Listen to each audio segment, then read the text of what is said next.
Hi everyone, welcome back. Okay, so today we're going to touch on one of the subjects I touched on a little bit yesterday. Today I'm going to touch on the operating at a loss and going into a little bit more detail. So down at the bottom of the screen is Lily, my little baby girl. She got a hairdo yesterday. She's now nicknamed Punky Brewster. Isn't that right, Punky? All right, bye-bye.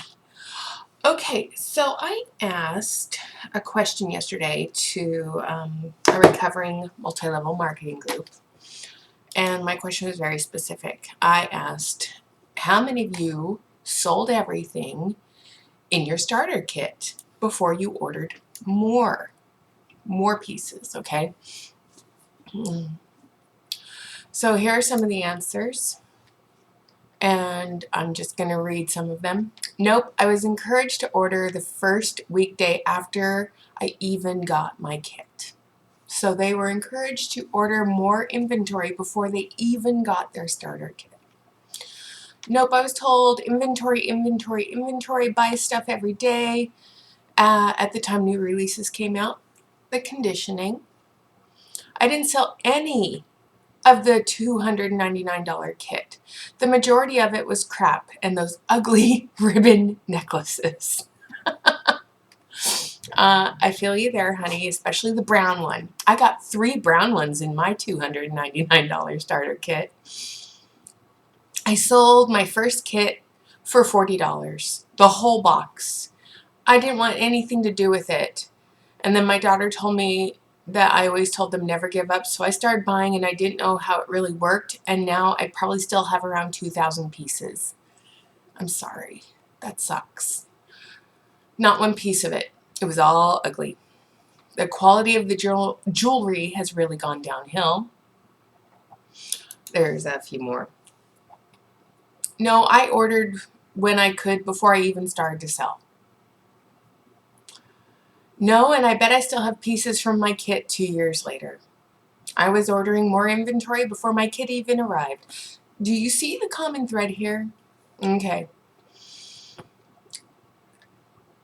And then, oh, someone else mentioned, oh, and if you don't have the money, put it on credit cards because you'll make that money back. And I think I've maybe sold 5 pieces out of my starter kit. Some were so tacky and gaudy. After having them in my inventory for so many years, I gave them away as share my videos and giveaways for ordering.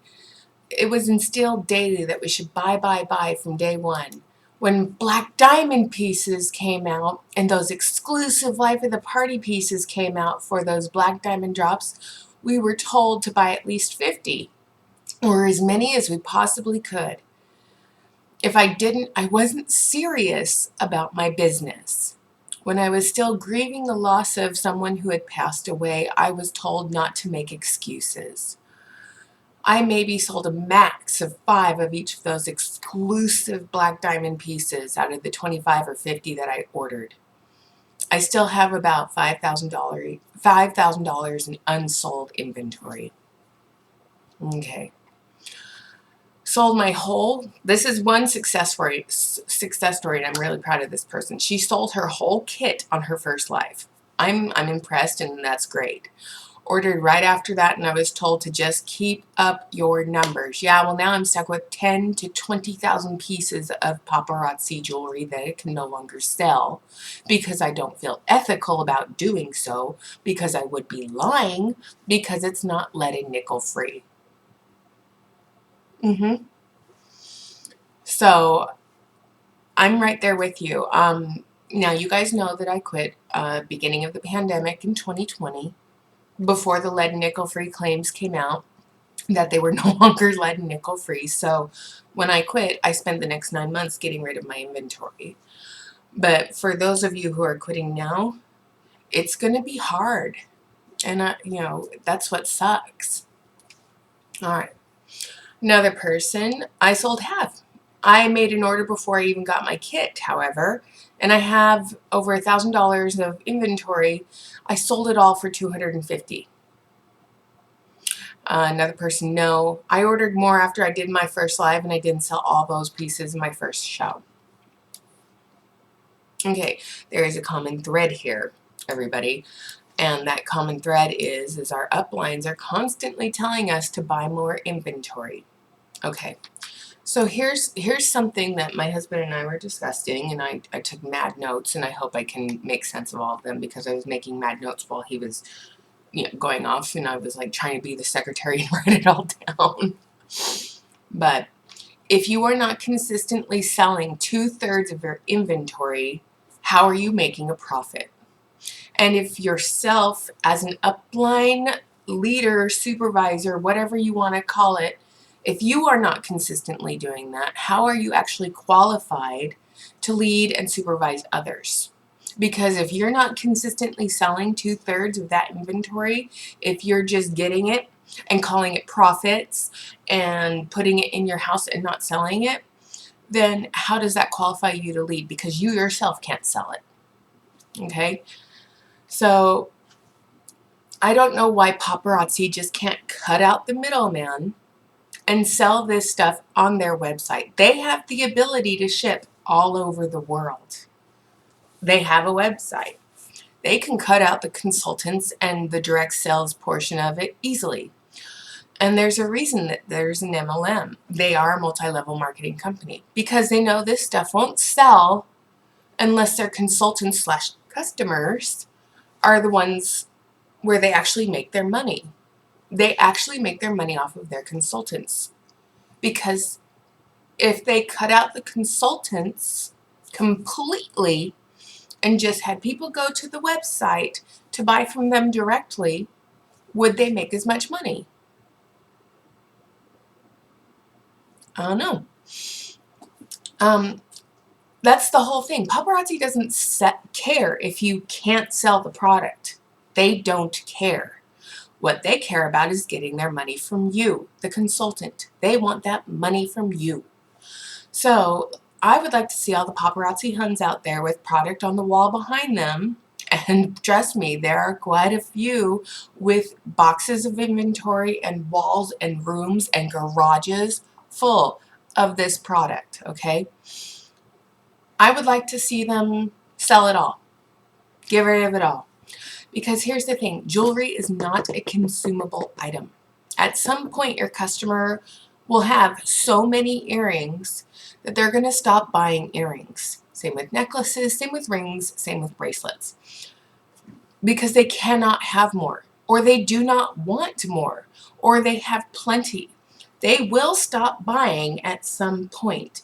And a lot of customers of people who are in MLMs will tell their consultant, hey, I only bought to support you, but I have so much I can't buy anymore. I have so much that there is no way for me to continue buying. Unless I lose it, it breaks, or I get rid of it. But my collection's complete. It's like, okay, look at this stuff. Isn't it neat? Wouldn't you think my collection's complete? Do you remember how much crap Ariel had in her little cave while she was singing? Who's its and what's its galore? Well, that's the same thing with jewelry. You can only have so much before you're done, okay? That's why I say it's not a consumable item, okay? Now, what is a consumable item? A hamburger, McDonald's, Chick-fil-A, whatever you want to call it. Those are the consumable items out there.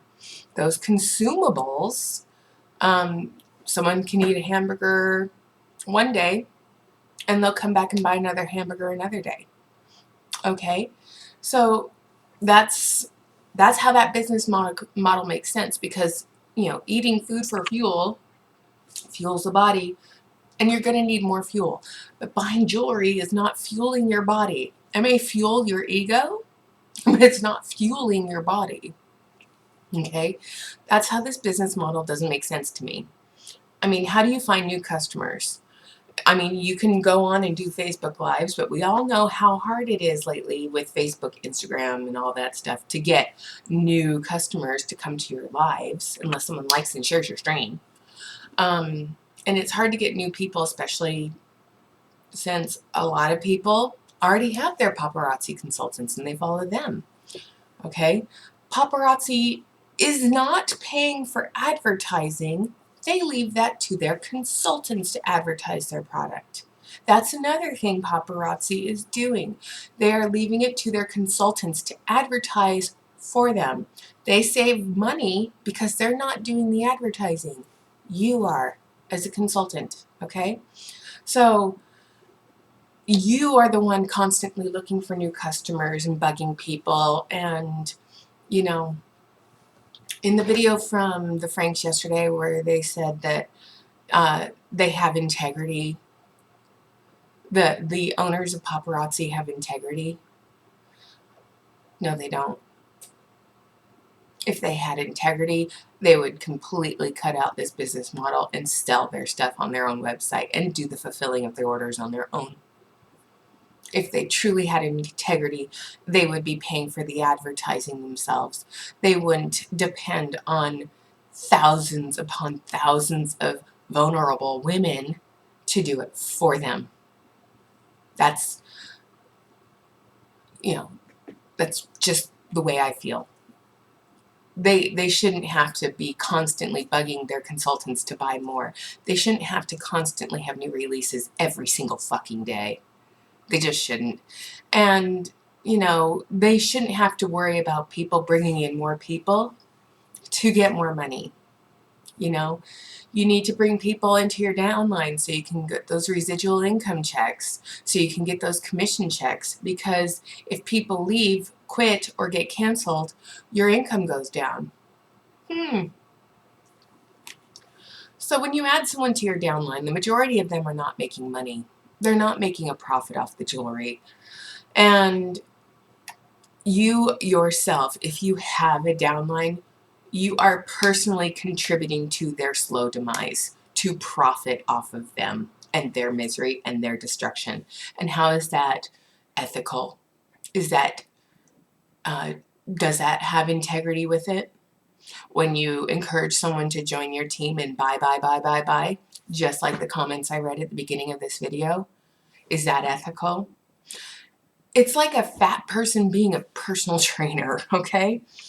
When you finish your workout with your personal trainer and you watch your personal trainer go over to McDonald's and eat a fillet of fish and a Big Mac and a large fries and a big ass soda, you gotta wonder, how are they qualified to train you? It's just as irritating as those personal trainers that push their stupid protein drinks and Herbalife, okay? It's the same concept. They are making money off of your trust. And when you see that they are violating that trust or taking advantage of that trust, you start to question it. And like the meme says, history will repeat itself endlessly for those who are unwilling to learn from the past. Just like if you've left an MLM but you join another one, yeah, that cycle's going to repeat until you learn your lesson. And like I've told you guys, I joined Avon back when I was 19. Didn't learn my lesson then. Then I joined a company called Layers Clothing. They didn't last very long, so there wasn't really a lesson to learn because all I did was get the starter kit so I could get all the clothes. And then I give the ones that I didn't like or didn't fit to other people. But, you know, there's that. And then I joined paparazzi. That's where I learned my lesson. I'm willing to learn now, but the other thing is I want to educate others, okay? It's a Ponzi scheme. MLMs are technically a Ponzi scheme. They have to keep the money coming in, and if the money stops coming in, it eventually dries up. It's not a sustainable business model. And we know it's not a sustainable business model because they won't even do, you know, they won't cut out the middleman and just have people go to their website and buy the stuff from them directly. If it's only $5, why do you have to sell it for $2.75 to your consultants? Why can't you just cut out the consultants and just sell it for $5 on your website and keep all that money in-house? You claim to be a debt-free company, paparazzi. Great, so you're debt-free. Why don't you sell this stuff directly instead of going through women and men and have them build teams so you can shill this product off on people? Okay? And the product is not lead and nickel free. They took those claims down. And how many of us have had animals in our house around the jewelry, breathing the dust, and getting sick off of it, including human beings? How many of us? Okay? So here's another thing. With paparazzi, you get to choose your inventory after you get your initial starter kit. But when you get your initial starter kit, it's like if you were a McDonald's franchise owner, you didn't get to order what you were dictated to sell. So you get your starter kit, and inside that starter kit, you get Big Macs and fries and Happy Meals, and you're like, yes, everything's going to sell out of this box. And then another franchise owner over here, he gets a box of filet-o-fish. And he's like, oh man, I'm not going to be able to sell this crap. I'm fucked. That's kind of what paparazzi does to consultants. If you get a $99 starter kit, you can maybe sell 5 pieces out of it. If you buy the $299 starter kit, you may get stuck with a bunch of shit. But if you get the $500 starter kit, they're going to send you everything that's going to sell because you really dedicated yourself to that starter kit. But the $99 and the little one and the middle one, you may get the Happy Meal and the other person may get the filet-o-fish. And I don't care for the filet-o-fish. It's kind of bleh. So here's the other thing, and this is according to my husband's simple calculus. In order to make a profit, and he said, I saw this on a Gordon Ramsay show. He wasn't sure which one. He was like, it was either Kitchen Nightmares or Hell's Kitchen. In order to make a profit of something, you should sell it 3 times the cost. Okay, because you have to account for something that goes bad or dropped on the floor. Well, with fashion, it comes to personal taste. And you have to account for broken inventory, and you have to account for personal taste. So by that thought, paparazzi, to be profitable to a consultant, it should be sold at $8.25 per item. You have no control what will actually sell. And you cannot return the item for it not being a popular item unless you are an active consultant and do the buyback program, but you do that at a loss because they will only buy the items back at $2. Is it $2 or $2.25 per piece? I can't remember. But when you sell it back to paparazzi, you lose money off of that. So you can send it back to them, but other retail companies, if you buy something from them, as long as you have a receipt, you can return it for the full value of your purchase price, plus tax. And if it was shipped to you, you can ask them to send you a shipping label, because that's what legitimate businesses do. So there's that. So that's what I wanted to touch on today, is that how many of us got our starter kits and sold every piece and was making a profit from the very beginning? And from the little test group that I asked, one person sold everything in her starter kit and she made a profit, but then she kept reinvesting, and now she's got 20,000 pieces in her home that she can't sell because it's no longer lead or nickel free. So like me, what did she do? She went out of control like I did. Okay. And yeah, it's sad. It's really sad. So yeah, I want to see paparazzi cut out the middleman, as in cut out the consultants completely, and sell their actual product on their actual website and fulfill their own orders, do their own advertising, and be a legitimate business. So that's my call out to paparazzi today. Be a legitimate business. Cut out the middleman. And have a great day, everybody.